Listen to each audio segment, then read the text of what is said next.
हाँ जी students, good afternoon. बेटे आप नैक्सट चैप्टर जो अगेन बेसिक्स ऑफ बायोलॉजी ਨੂੰ डिफाइन करता है वो स्टार्ट कर रहे हैं। चैप्टर का नाम है बेटे सैल। द सैल या cell the basic unit of life. ठीक है, cell the basic unit of life. देखो हर लिविंग एंटाइटी है ना जी, और तुसी क्लास 9 च बेटे this is of unit 3 unit third का फर्स्ट चैप्टर है cell the basic unit of life. देखो लास्ट चैप्टर के अंदर भी आपने की देखा कि लिविंग्स के करैक्टर्स की होंगे ने, लिविंग्स नू किवें क्लासीफाई किया जा सकता है। ठीक है, हुण है कि जिहड़े लिविंग ने उन्हां दी बॉडी का आधार की, उन्हां दी बॉडी बनी किवें हुंदी है, किस चीज़ दे नाल उन्हां दी बॉडी दी फॉर्मेशन है जिहड़ी वो हुंदी है। देखो कोई भी चीज़ है जिवें आपां लाइक मिट्टी नू भी अगर आप देखिए तो उहदे अंदर भी आपां नू छोटे छोटे पार्टिकल्स दिखते हैं। सिमिलरली ह्यूमन दी बॉडी है जिहड़ी या कोई भी लिविंग दी body, not only of human, the body of every living being is made up of cell. ठीक है, जिन्ने भी लिविंग बीइंग्स ने उन्हां दी बॉडी किहदी बनी हुई हुंदी है, सेल्स दी बनी हुई हुंदी है। ठीक है, तो सेल की हो गया, सेल अपने कोल की हो गया fundamental structural, it is the fundamental structural and functional unit of all living beings. So the cell is fundamental structural and functional, मतलब बॉडी दी स्ट्रक्चर भी फॉर्म करन हेल्प करता है ते बॉडी दे फंक्शंस नू भी परफॉर्म करन दे अंदर हेल्प करता है। ठीक है, ओके। हुण अपने कोल है कि सेल बारे पता किवें चलिया सीगा। सारे लिविंग बीइंग्स दे कोल ना सेल्स प्रेजेंट ने। सेल्स दी स्टडी नू आपां कहने आ cytology. The study of the cell is called as cytology. ठीक है, हुण ये सैल है जिहड़ा इनू स्टडी करना साइटोलॉजी है। सैल की है स्ट्रक्चरल एंड फंक्शनल यूनिट, यानी कि बेसिक यूनिट ऑफ लाइफ है, जो लाइफ नू जिहड़ा है लाइफ दे फंक्शंस नू परफॉर्म करन दे अंदर हेल्प करता है। ठीक है, तो हुण अपने कोल है बेटे कुछ साइंटिस्ट्स ने, आपां उन्हां दे नाम डिस्कस करांगे। अपने कोल है बेटे बेसिकली जिहड़ा इंग्लिश साइंटिस्ट है रॉबर्ट हुक, जिन्हें टर्म सेल इंट्रोड्यूस की थी। तो who discovered the term cell? The Robert Hooke was the scientist who first time introduced the term cell. ठीक है, किवें इंट्रोड्यूस किया सीगा इन्हें सेल टर्म नो? तो इन्हें की किया सीगा बेटे, माइक्रोस्कोप दे नीचे देखिया सीगा प्लांट दे कॉर्क नो। ठीक है, उन्हें इस तरह के कुछ कंपार्टमेंट्स, तुसी क्लास 9th दे अंदर भी पढ़ के है ना, इस तरह के कुछ कंपार्टमेंट्स देखे सीगे। उन्हें क्या सीगा कि हर कंपार्टमेंट है जिहड़ा उहदे कोल वॉल है, एक न्यूक्लियस है जिहड़ा वो प्रेजेंट है, तो मैं इनू टर्म देना सेल। ठीक है, every compartment is known as the cell, but actually जो उन्हें देखिया सीगा वो डेड सेल सीगे, क्योंकि कॉर्क दे अंदर की है डेड सेल्स प्रेजेंट ने ना, तो उन्हें की विजुअलाइज किया सीगा, उन्हें डेड सेल्स विजुअलाइज किए सीगे। क्लियर? उस तो बाद बेटे अपने कोल कुछ होर टर्म्स आ गया। फॉर एग्जांपल अपने कोल सेकंड साइंटिस्ट है एंटोन वॉन लियोनहुक। ठीक है, एंटोन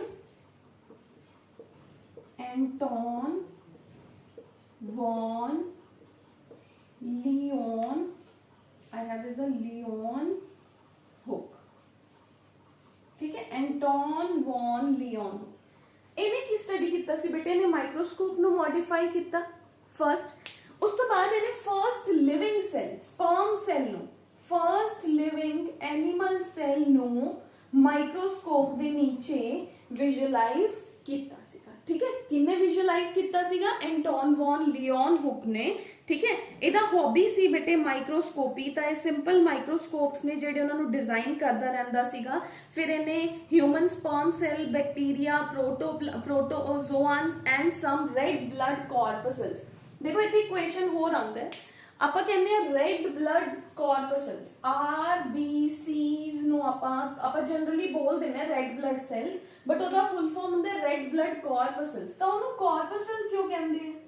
ਸ਼ਾਇਦ ਆਪ ਤੁਸੀਂ 9th ਜਾਂ 10th ਕਲਾਸ 'ਚ ਵੀ ਸੁਣਿਆ ਹੋਏ, ਕਿਉਂਕਿ ਮੈਚਿਓਰ RBCs ਦੇ ਕੋਲ ਨਿਊਕਲੀਅਸ ਨਹੀਂ ਪ੍ਰੈਜ਼ੈਂਟ ਹੁੰਦਾ, ਠੀਕ ਹੈ। ਅਗਰ ਇਹਦੇ ਕੋਲ ਨਿਊਕਲੀਅਸ ਨਹੀਂ, ਇਹਦੇ ਕੋਲ ਕੁਝ ਆਰਗੇਨੈਲੀਜ਼ ਵੀ ਪ੍ਰੈਜ਼ੈਂਟ ਨਹੀਂ ਹੁੰਦੀਆਂ, ਠੀਕ ਹੈ, ਮਾਈਟੋਕੌਂਡਰੀਆ।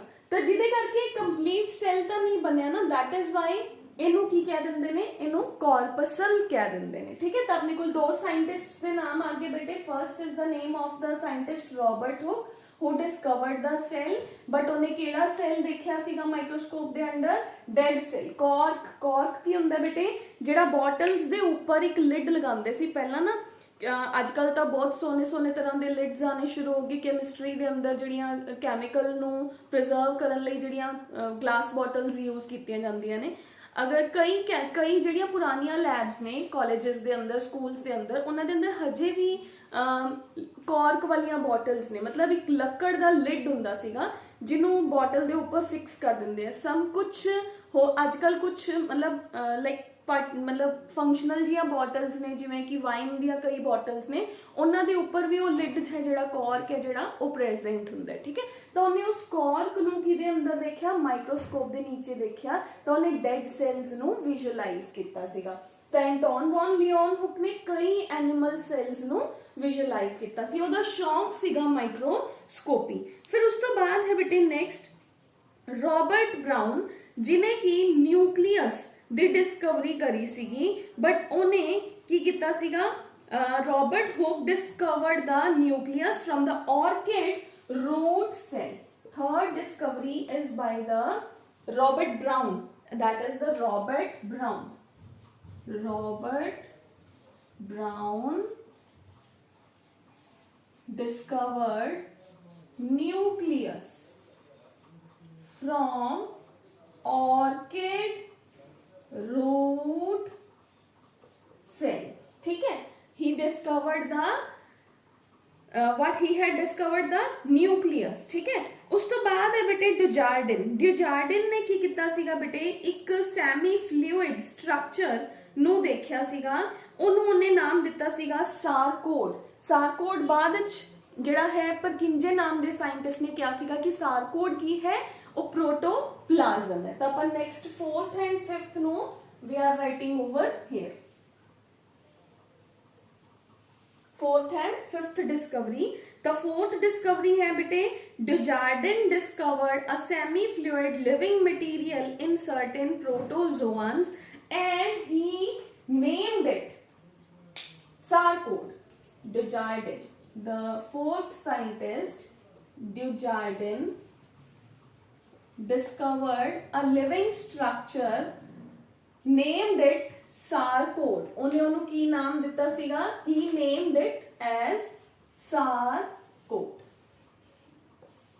ਠੀਕ ਹੈ। ਫਿਰ ਉਸ ਤੋਂ ਬਾਅਦ ਇਸ ਸਾਰਕੋਡ ਨੂੰ ਕੰਪਲੀਟ ਨਾਮ ਹੈ ਜਿਹੜਾ ਉਹ ਕਿੰਨੇ ਦਿੱਤਾ ਸੀਗਾ? ਪਰਕਿੰਜੇ। 5th ਹੈ ਜੇ ਪਰਕਿੰਜੇ, ਜਿਨੇ ਇਸੇ ਸੇਮ ਸਾਰਕੋਡ ਨੂੰ ਕੀ ਨਾਮ ਦਿੱਤਾ ਸੀਗਾ? प्रोटोप्लास्ट। क्लियर है? This is the 5th discovery. Clear. इस तो बाद है बेटे अपने कोल दो साइंटिस्ट ने, शिल्डन and शवान।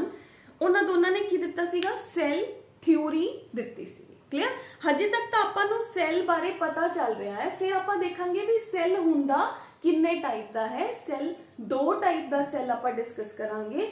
what that will be prokaryotic cell and eukaryotic cell। for the time being ਆਪਾਂ ਨੇ ਕੀ ਡਿਸਕਸ ਕੀਤਾ? ਸੈੱਲ ਕੀ ਹੈ?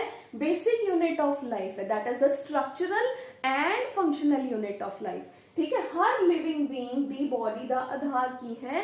सैल है।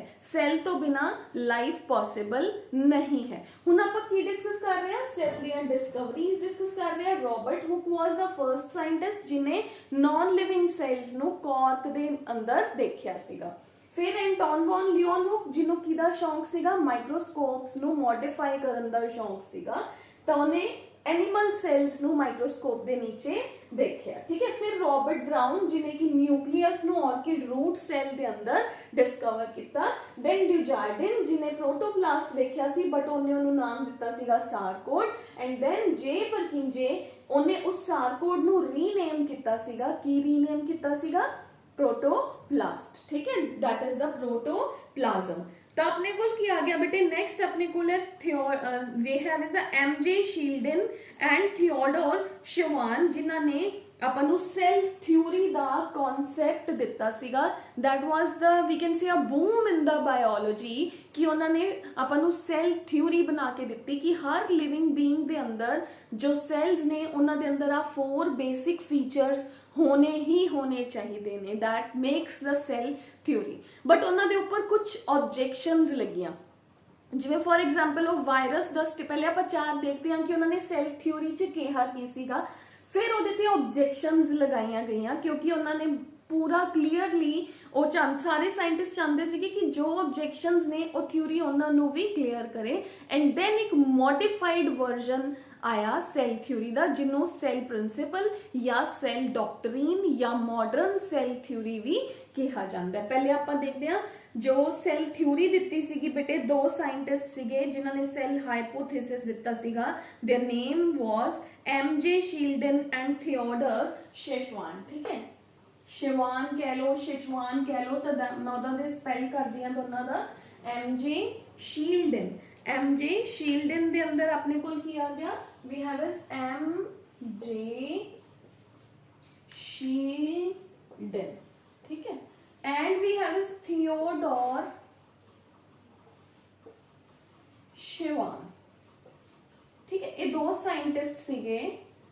6th नंबर पे लगा लो। 5 अपन ने पहले डिस्कवरीज डिस्कस कर लिया, 6th डिस्कवरी ये होगी। इन्हां दोनों ने की दिता सीगा? सेल थ्योरी दिती सी, सेल हाइपोथेसिस दिता सीगा, सेल थ्योरी दिती सी कि ਅਸੀਂ कुछ स्टेटमेंट्स दे रहे हैं, हर लिविंग बीइंग है ਜਿਹੜਾ ਉਹ ਉਹਨਾਂ 4 ਸਟੇਟਮੈਂਟਸ ਨੂੰ ਸਰਪਾਸ, ਯਾਨੀ ਕਿ ਉਹ 4 ਸਟੇਟਮੈਂਟਸ ਉਹਦੀ ਲਾਈਫ ਦੇ ਅੰਦਰ ਵੈਰੀਫਾਈਡ ਹੋਣਗੀਆਂ ਅਗਰ ਉਹ ਸੈਲਸ ਦਾ ਬਣਿਆ ਹੋਇਆ। ਮਤਲਬ ਹਰ ਲਿਵਿੰਗ ਬੀਇੰਗ ਦੀ ਲਾਈਫ ਦੇ ਉੱਪਰ ਇਹ 4 ਸਟੇਟਮੈਂਟਸ ਨੇ ਜਿਹੜੀਆਂ ਉਹ ਇੰਪਲਾਈ ਹੋਣਗੀਆਂ। ਆਪਾਂ ਇਨ ਸਿੰਪਲ ਵਰਡਸ ਆਪਾਂ ਇਹ ਕਹਿ ਸਕਦੇ ਹਾਂ। ਤਾਂ ਉਹਨਾਂ ਦੀਆਂ 4 ਸਟੇਟਮੈਂਟਸ ਕੀ ਸੀਗੀਆਂ ਬੇਟੇ? all the living things are composed of minute units called cells। I am writing is the cell theory। First point of cell theory is all the living beings are composed of minute units।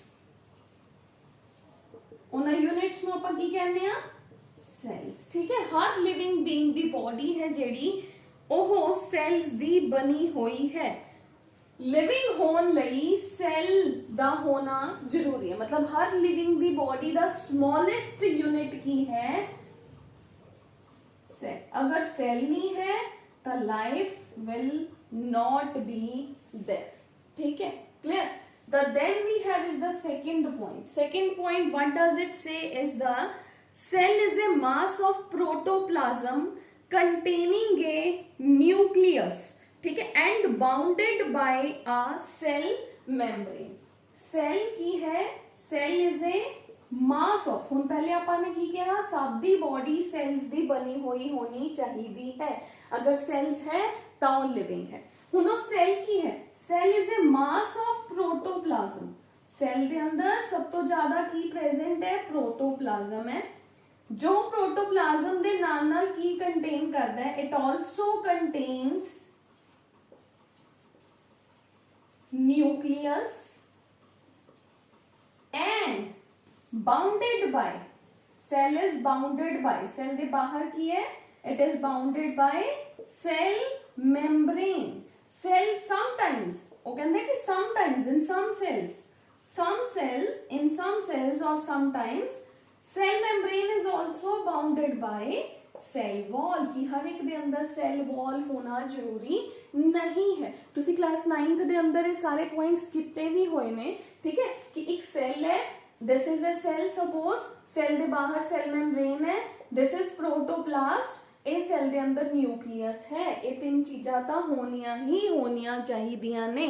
ਤੇ ਉਸ ਤੋਂ ਬਾਹਰ cell membrane ਦੇ ਬਾਹਰ ਇੱਕ cell ਵਾਲ ਵੀ ਹੋ ਸਕਦੀ ਹੈ। Clear?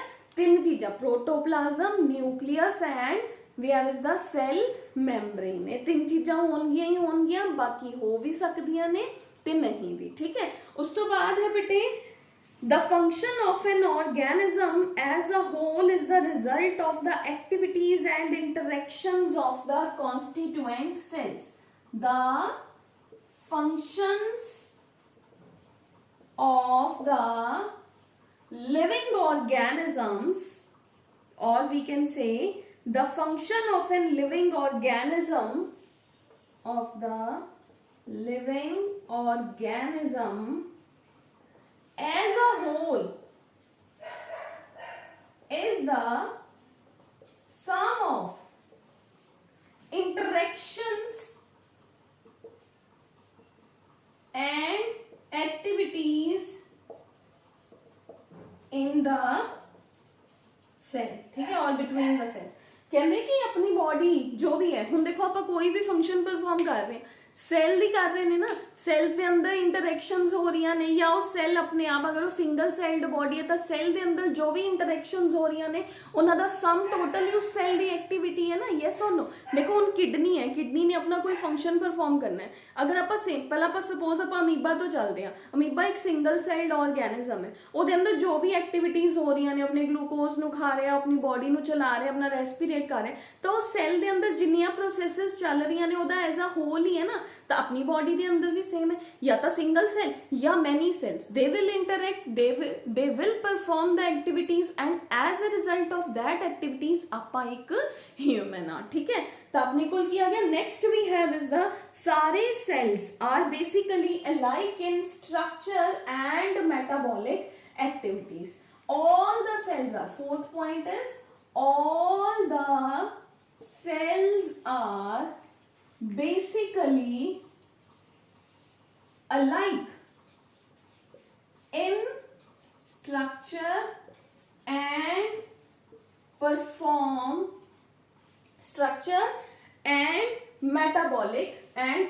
similar metabolic activities and perform metabolic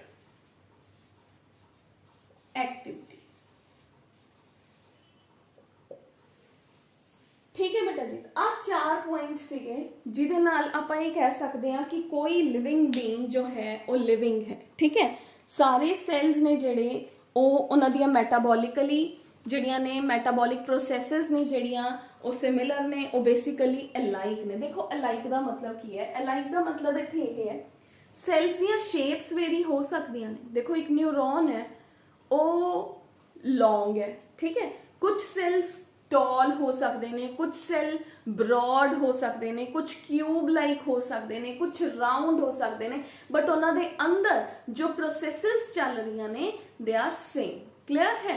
okay, तो आप एक ही कह सकते हैं सैल्स दी जिहड़ी शेप है, साइज है, वो वेरीएबल हो सकता है, बट जो बेसिक स्ट्रक्चर है वो सेम होगी।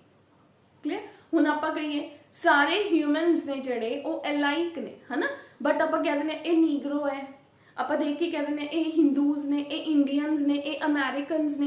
क्यों? क्योंकि अपन लगता है कि सम कुछ ने जिहड़े उन्हों दा कंप्लैक्शन डार्क है, कुछ दा कंप्लैक्शन फेयर है, कुछ दे हेयर्स दा कलर चेंज है, तो ਉਹਦੇ ਤੋਂ ਆਪਾਂ ਕੀ ਕਰ ਲੈਂਦੇ ਇੱਕ स्ट्रैटेजी ऑप्ट कर ਲੈਂਦੇ ਆ। तो similarly all the cells are basically alike, ਉਹਨਾਂ ਦਾ सेम स्ट्रक्चर है, ਉਹਨਾਂ ਦਾ फंक्शन ਕਰਨ ਦਾ तरीका सेम है, बट ਉਹਨਾਂ ਦੀ साइज एंड शेप है ਜਿਹੜਾ ਉਹ वेरीएबल हो सकता है। जिवें कि ऑस्ट्रिच ਦਾ एग है ਜਿਹੜਾ ਉਹਦਾ साइज बहुत बड़ा है, ठीक है, एंड ह्यूमन स्पर्म है ਜਿਹੜਾ ਉਹਦਾ साइज बहुत ही छोटा है। तो ਆਪਾਂ इस तरीके ਦੇ ਨਾਲ ਵੀ ਕਹਿ ਸਕਦੇ। ਉਸ ਤੋਂ ਬਾਅਦ कुछ सेल्स ਆਪਾਂ पढ़ के आए हैं लास्ट क्लासेस ਦੇ अंदर, some cells are cuboidal, ਹੁਣੇ मैं न्यूरॉन ਦੀ एग्जांपल ਦਿੱਤੀ, that is the longest cells। the cells ਦੀਆਂ shapes and sizes can be varied, but their basic structure will be similar। ठीक है, तो ये 4 पॉइंट सीगे बेटे जो शील्डन एंड शिवान ने कहे सीगे, ठीक है।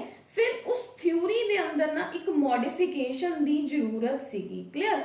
क्यों? क्योंकि उन्होंने ना बहुत सारिया चीज़ां ने ਜਿਹੜੀਆਂ ਉਹ दसिया ही नहीं सीगियां कि उन्होंने की गल्लां नहीं दसिया सीगियां। उन्होंने ये नहीं दसिया सीगा कि ਜਿਹੜੇ ਵਾਇਰਸਿਸ ਨੇ ਉਹਨਾਂ ਨੂੰ ਕਿਹੜੀ ਕੈਟੇਗਰੀ ਦੇ ਅੰਦਰ ਪੁੱਟ ਔਨ ਕਰੋਗੇ।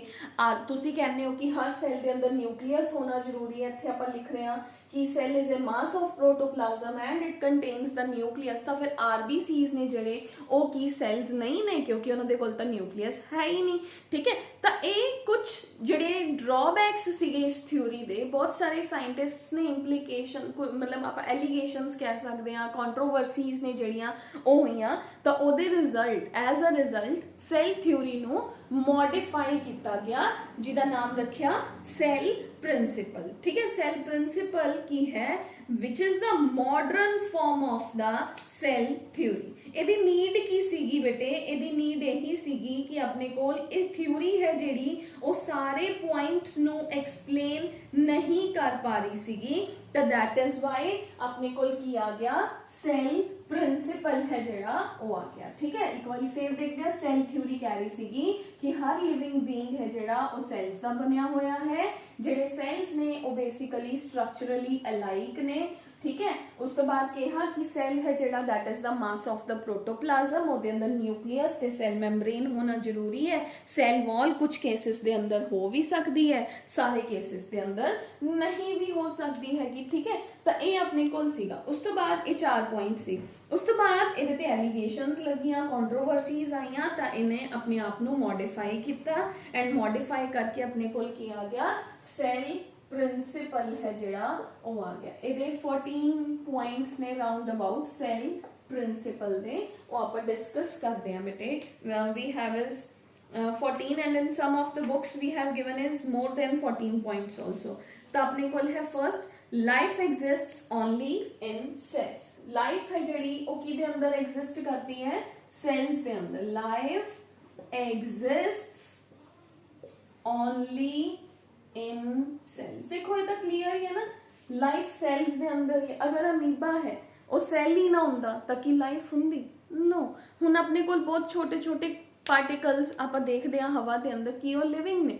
नहीं, they are not living at all. तो अगर लाइफ है और लिविंग है तो वो सेल दे अंदर ही लिविंग है, ठीक है। हुण अपने कोल है बेटे, all the objects are composed of cells, cell products, protoplasm and like a single free cell. All the living objects are composed of cells and their products. All the living objects are composed of cells and their products, ठीक है। Cell ते cell दे products दे बने हुए होंदे ने, ठीक है। उस तो बाद है बेटे अपने कोल कि जो सेल है वो प्रोटोप्लाज्म है, न्यूक्लियस है, ओदे कोल कुछ ऑर्गेनेलीज ने जेड़ियां वो प्रेजेंट हुंदियां ने, ते और सेल ऑर्गेनेली है जेड़ी वो कल्ली सर्वाइव नहीं कर सकती, बट एक सेल है जेड़ा वो कल्ला सर्वाइव कर सकता है, क्लियर। तो अपने कोल की आ गया? सेल है जेड़ा that is the mass of, that is composed of, cell is composed of nucleus, protoplasm and other organelles, ठीक है। Organelle can not survive without a cell, but a cell can survive without the organelle, ठीक है। उस तो बाद है बेटे जो सेल है, cell is also a unit of function, reproduction, heredity, disease and structure. Cell है जेड़ा वो एक कॉमन यूनिट है जो कि रिप्रोडक्शन भी कर रहा है, ठीक है। Cell is a unit of, cell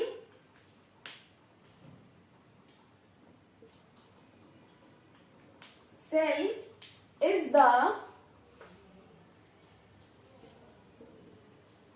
unit of, ठीक है, reproduction and other functions, ठीक है। मैं बेटे I am not writing next points, I can just explain. उस तो बाद है बेटे सेल्स ने जेडे cells always arise from the pre existing cells, ये याद रखना है, इस थ्योरी का सब तो बिग पॉइंट है, that is omni cellular e cellular. बहुत सारे स्कूल कॉलेजेस के अंदर ना बायोलॉजी डिपार्टमेंट के अंदर एंटर हो तो ये लिखा होंगे omnis cellula e cellula, that the life comes from the pre existing cells. ਜਿਹੜੇ प्री एग्जिस्टिंग सेल्स ने ਉਹੀ डिवाइड ਹੋਣਗੇ ਤੇ ਲਾਈਫ ਨੂੰ ਅੱਗੇ ਵਧਾਣਗੇ। ਇੱਥੇ ਬਾਇਓਲੋਜੀ ਦਾ ਸਭ ਤੋਂ ਬੜਾ ਰੋਲ ਹੈ। ਦੇਖੋ ਮੈਥ ਨਾਲੋਂ how the biology is different from the math. Math ਕਹਿੰਦਾ ਹੈ ਕਿ when I divide 4 by the 2 ਇਹ ਹਾਫ ਹੋ ਜਾਊਗਾ, and it is the biology only which says कि जदों एक सेल डिवाइड करता है तो वो डबल हो जाता है। When a cell divides it will become double than the first, then it again divides and it will make the again double, 2 to 4 हो जाता है। how is it, how biology is differentiated from the math? math कहता है कि अगर divide का मतलब है अद्धा रह जाना, but biology कहती है कि मैंने divide करोगे, मैं जब एक सेल ਨੂੰ डिवाइड करती हाँ तो मेरे सेल्स 2 ਦੇ 4 हो जाते हैं। That is the difference between the two. तो अपने को की हो गया कि सेल है ਜਿਹੜਾ ਉਹ डिवाइड करता है। ਉਸ ਤੋਂ ਬਾਅਦ ਹੈ बेटा ਜਿਹੜਾ सेल है ਉਹਦੇ ਤੋਂ ਆਪਾਂ ਉਹਦੇ एंशिएंट टाइम्स ਨੂੰ भी ट्रेस कर सकते हैं। ठीक है, ऑल द सेल्स, जो सेल्स कित्थों दी आए, ਉਹਦਾ बैक की है, पिछे किवें दे फंक्शन सीगे, हुण किवें दे फंक्शंस ने, तो ਆਪਾਂ एंशिएंट टाइम ਨੂੰ भी ट्रेस कर सकते हैं। तो all cells existing today can trace their ancestry back to the original cells of the ancient times. ठीक है, उस तो बाद है बेटे हर सेल के अंदर फंडामेंटल मेटाबॉलिक सिमिलैरिटीज ने ਜਿਹੜੀਆਂ ਆਏ। मैं पहले भी किया कि सेल का बेसिक स्ट्रक्चर है ਜਿਹੜਾ ਉਹ हमेशा सेम ਰਹੂਗਾ। All the cells have the similar basic structure, चाहे उन्होंने शेप ते उन्होंने साइज है ਜਿਹੜਾ ਉਹ वेरीएबल होए। ठीक है, then we have is the हर सेल और जिन्नियां अपनी वाइटल प्रोसेसेस ने, सेल इज केपेबल ऑफ, हर सेल वाइटल प्रोसेसेस नु परफॉर्म करने ਲਈ केपेबल ਹੁੰਦਾ है। ठीक है, जिवें देखो अमीबा है वो सिंगल यूनिट के अंदर भी अपनी सारी एक्टिविटीज डाइजेशन, एक्सक्रीशन, रेस्पिरेशन वो सब परफॉर्म कर रहे हैं। चाहे आप मल्टी सैलुलर हाँ, चाहे आप सिंगल सैलुलर हाँ, तो हर सैल दे कोल पावर है कि अपना फंक्शन परफॉर्म कर सकता है, अपनी वाइटल एक्टिविटीज नु परफॉर्म कर सकता है। सैल दे अंदर जेनेटिक इन्फॉर्मेशन है जिहड़ी वो स्टोर्ड हुंदी है, जो कि नेक्स्ट जनरेशन दे अंदर पास ऑन हुंदी है। देखो हर सैल दे अंदर न्यूक्लियस है, न्यूक्लियस दे अंदर की है क्रोमोसोम्स ने, क्रोमोसोम्स की करदियां ने नेक्स्ट जनरेशन दे अंदर अपना जो भी कंटेंट है उन्होंने पास कर दिया ने, है ना। आप कहने कि अपने पेरेंट्स नाल अपने ये फीचर्स मैच कर दें, तो यदा मतलब किते ना किते पिछों दी ही वो एंसेस्ट्री चलती आ रही है ना, हेरिडिटी चलती आ रही है। तो सैल अपने कह सकते हैं आप अपनी जेनेटिक इन्फॉर्मेशन नु स्टोर रखता है तो उन्होंने नेक्स्ट सैल्स के अंदर पास ऑन भी करता है। लाइफ जिहड़ी है वो नेक्स्ट जनरेशन के अंदर जाती है in the form of gametes. Egg ते ਜਿਹੜਾ ਸਪਰਮ है वो मीट करते हैं, उन्होंने आप की कहने हैं गैमीट्स कहने, वो गैमीट्स की फ्यूजन होंगी है तो नेक्स्ट लाइफ है जिहड़ी वो फॉर्म होंगी है। ठीक है, उस तो बाद अपने को बेटे हर सैल दे अंदर इंफॉर्मेशन स्टोर्ड है, हर सैल जिहड़ा गैमीट्स की फॉर्म के अंदर नेक्स्ट जनरेशन के अंदर इंफॉर्मेशन नू पास करता है। कुछ सेल्स ने जेड़े वो मर के भी अपना फंक्शन परफॉर्म करते हैं। Some cells they may die and still they are performing their function, like in case of the plants जेड़े जाइलम ने, जाइलम के अंदर देखो आप फर्दर डिवाइड करते हैं तो जाइलम के अंदर 3 कंपोनेंट्स डेड होंगे ने and they are still having the transportation of the water. ठीक है, वो तामी पानी की ट्रांसपोर्टेशन के अंदर हेल्प कर रहे होंगे ने। फिर उस तो बाद है बेटे structure and working of the cell is controlled by the DNA. DNA है जिहड़ा ओ सेल दी स्ट्रक्चर ते सेल दे फंक्शनिंग नु कंट्रोल कर रहा है, चाहे वो सेल प्रोकैरियोट है चाहे वो सेल यूकैरियोट है। आप दोनों के अंदर डिफरेंसेस डिस्कस करांगे बेटे, हजे आप सिर्फ बेसिक्स कर रहे हैं कि सेल जिहड़ा है वो की गाइडलाइंस परफॉर्म कर सकता है। उस तो बाद है बेटे सेल की जिहड़ी जेनेटिक इन्फॉर्मेशन है वो किदी फॉर्म के अंदर स्टोर्ड है, वो डीएनए दी फॉर्म के अंदर स्टोर्ड है। ठीक है, तो ये अपने की हो गए 14 to 15 basics of the cell principle हो गए कि सैल कुछ अकला भी वाइटल एक्टिविटीज ਨੂੰ परफॉर्म कर सकता है, लाइफ सैल्स ਦੇ अंदर ਹੁੰਦੀ है, जेनेटिक इन्फॉर्मेशन डीएनए ਦੇ अंदर स्टोर्ड ਹੁੰਦੀ है, नेक्स्ट जनरेशन ਦੇ अंदर भी पास ऑन ਹੁੰਦੀ है। तो अगर गैमीट्स ਦੀ फॉर्म ਦੇ अंदर ट्रांसफर करते हैं आप नेक्स्ट जनरेशन ਦੇ अंदर, सैल है ਜਿਹੜਾ ਉਹਦੇ ਅੰਦਰ ਡੀਐਨਏ, ਨਿਊਕਲੀਅਸ ਦੇ ਅੰਦਰ ਕੀ ਹੈ ਡੀਐਨਏ, ਜੋ ਸਾਰੀਆਂ ਵਾਈਟਲ ਐਕਟੀਵਿਟੀਜ਼ ਨੂੰ ਪਰਫਾਰਮ ਕਰਨ ਚ ਹੈਲਪ ਕਰਦਾ ਹੈ। ਤਾਂ ਓਵਰਆਲ ਆਪਣੇ ਕੋਲ ਇਹ ਸਾਰੇ ਪੁਆਇੰਟਸ ਨੇ। ਇਸ ਤੋਂ ਬਾਅਦ ਸੈੱਲ ਹੈ ਜਿਹੜਾ ਉਹ ਯੂਨਿਟ ਹੈ ਫੰਕਸ਼ਨ ਦਾ, ਰੀਪਰੋਡਕਸ਼ਨ ਦਾ, ਹੈਰੀਡਿਟੀ ਦਾ, ਠੀਕ ਹੈ। ਸੈੱਲ ਕੱਲਾ ਹੀ ਇਹ ਸਾਰੇ ਫੰਕਸ਼ਨਸ ਨੂੰ परफॉर्म कर सकता है, ठीक है। तो अपने को ए बेसिक प्रिंसिपल्स हो गए कारे सैल दे, these are the basic cell principles. पहला सैल थ्योरी किन्ने दित्ती सीगी, शेरिडन एंड श्वान ने, फिर उस तो बाद ओनू इंप्रूव किया गया, ओनू की बनाता सैल प्रिंसिपल बनाता, ठीक है। तो सैल थ्योरी ते सैल प्रिंसिपल दे अंदर डिफरेंस की है, जिहड़ा सैल प्रिंसिपल है ਉਹ मॉडर्न है, मतलब ਉਹ ਆਲਮੋਸਟ ਸਾਰੀਆਂ ਜੋ ਵੀ ਉਹਦੇ ਤੇ ਐਲੀਗੇਸ਼ਨਸ ਲੱਗੀਆਂ ਸੀ 4 ਪੁਆਇੰਟਸ ਦੇ ਉੱਪਰ, ਉਹਨਾਂ ਸਾਰਿਆਂ ਨੂੰ ਫੁੱਲਫਿਲ ਕਰਕੇ ਬਣਾਇਆ ਗਿਆ ਹੈ and that is equally applicable on all the living beings, चाहे वो प्लांट है, चाहे वो फंजाई है, चाहे वो एनिमल है, चाहे वो बैक्टीरिया है, तो हर एक के ऊपर एप्लीकेबल है। क्लियर। हुण अपने को नेक्स्ट है बेटे यूनिसेलुलर एंड मल्टीसेलुलर ऑर्गेनिजम्स, ठीक है। छोटा जो कॉन्सेप्ट है that is the unicellular to the multicellular. We have a simple two terms are the unicellular, ਆਪਾਂ ਸੈੱਲ ਨੂੰ ਡਿਵਾਈਡ ਕਰਦੇ ਹਾਂ। ਹੁਣ I am dividing the cell in unicellular